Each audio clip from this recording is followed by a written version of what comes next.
লোকে আমায় ভালোই বলে, দিব্যি চলনসই। দোষের মধ্যে একটু নাকি মিথ্যে কথা কই।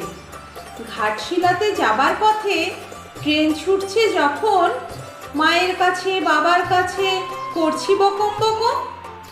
হঠাৎ দেখি মাঠের মধ্যে চলন্ত সব গাছে এক এক রকম ভঙ্গি ফোটে, এক এক রকম নাচে। ওমা, দেখো নৃত্যনাট্য! যেই বলেছি আমি, মা বকা দেয়, বড্ড তোমার বেড়েছে ফাজলামি। চিড়িয়াখানার নাম জানো তো আমার সেজমেশর। আদর করে দেখিয়ে দিলেন পশুরাজের কিশোর।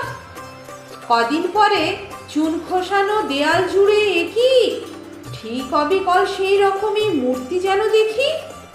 ক্লাসের মধ্যে যেই বলেছি সুরঞ্জনার কাছে, জানিস আমার ঘরের মধ্যে সিংহ বাঁধা আছে।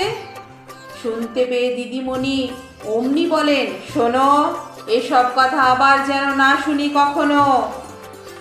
বলি না তাই সেসব কথা সামলে থাকি খুব, কিন্তু সেদিন হয়েছে কি এমনই বেয়াকুব।